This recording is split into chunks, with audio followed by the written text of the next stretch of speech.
Welcome back to Joe Stunner Boxing. Just a quick one, because I've noticed that Dave Allen seems to be a little bit salty over some of the comments, like the previews for his fight with Johnny Fisher from YouTube channels. For the record, I picked Johnny to win on points. I thought he'd box very, very conservatively and make it kind of boring and outpoint Dave.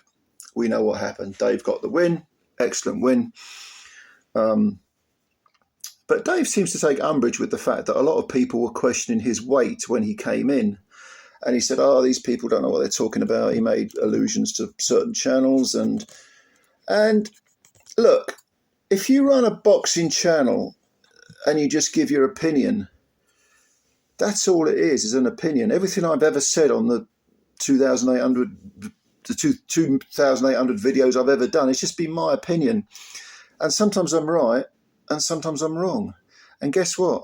Sometimes you're right and sometimes you're wrong. And how do I know this? It's because if we were right all of the time, we'd be driving around in Bugattis and living in mansions.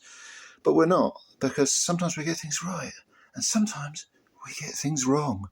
And if you're a fan of boxing, and that's really all I am, I'm not a expert or a historian or anything like that. I just read a lot of books, read a lot of magazines and watch a lot of boxing, and give my opinion. And I'm still wrong sometimes. Like I was wrong about predicting the rematch between Johnny Fisher and Dave Allen. But what struck me about Dave, what he was saying was, people were having a pop at my weight. They were saying that I was, I came in, I was ruining my chances of winning. And what do they know? These people, why do people listen to these YouTubers? They don't know what they're talking about. And yet then, in the next breath, he said, yeah, I did come in overweight. I was a bit lazy. I was a bit, Well, so what you're saying, Dave, is that even though you won the fight, the people that said your weight wasn't ideal were correct. And if that's the case, and I have no problem with Dave Allen winning the fight, I had no horse in the race, but if what you're saying is true and that you admit, well, yeah, I did come in too heavy, well, surely they were right about pointing that out.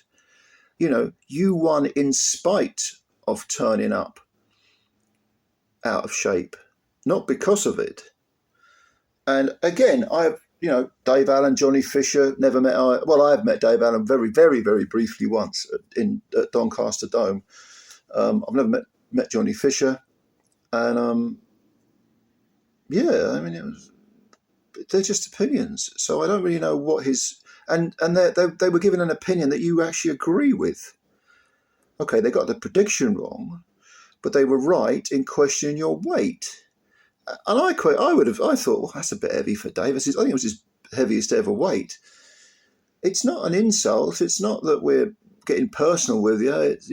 It's not that we're trying to put you down. It's just that we're making observations. And of course, with someone like Dave Allen, he's not the only fighter that this applies to, but it's very difficult to make predictions when you don't know which version of Dave will turn up. Because in the past, he has been very erratic, to put it mildly, psychologically, emotionally. He talks about having his issues outside the ring. Okay, fair enough. That happens to a lot of people, and I'm not going to belittle any issues he may have. I hope he's conquering them. But if the person in question, if the fighter in question is a difficult fighter to read in terms of discipline, in terms of conditioning, in terms of emotional and mental preparation, then how do you make a prediction? How can you possibly be accurate all the time?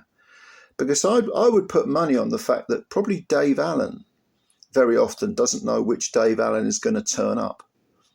It's kind of how you feel on the day. You think of how awful he was against Fraser Clark, and he ended up quitting in that fight after 6. I think it was 6 rounds, was it? And then how almost, well, I wouldn't say revelatory, but it was surprising me anyway, how good he did in the first fight with Fisher, which I thought he won. I thought he beat Fisher. And again, I picked against him in the rematch, and he got the job done. Good luck to you, mate. Good luck to you. There's no hard feelings. It's just that when you give an opinion, if it's an honest opinion, if it's an objective opinion, you're still going to get it wrong sometimes. But if it is honest and objective, then fine. You know, that's not to be taken personally. You know, if you do a piece of work, any piece of work, let's say you're an artist and you make music or you paint or do something like that, and someone says, well, you know, I didn't really like that song. It's not really to my taste. Or, yeah, that's a nice enough painting, but it doesn't really speak to me. It doesn't really draw me in. You know, it's not. Someone's just giving an honest opinion. You know what I mean? Yeah. Anyway, my point is, I think I've belaboured the point here, but you know, if you run a YouTube channel, it is just opinions. And when you guys leave comments down below, I read them all. I always read the comments, but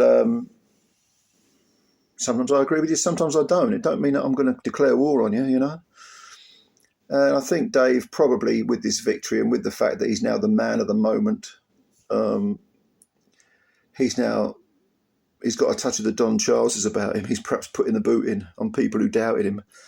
But sometimes you doubt people, and again, it's not personal. It's not to be taken. It's not a personal slight. It's just an observation. That's all. And sometimes observations can be misleading, clearly. Anyway, thank you for your time, as always. If you enjoyed this video, please hit the like button and subscribe to the channel as well, because it takes a second and it helps us out a great deal, and I always appreciate your support. Ladies and gentlemen, plenty more to come. I'll catch you later. Bye for now.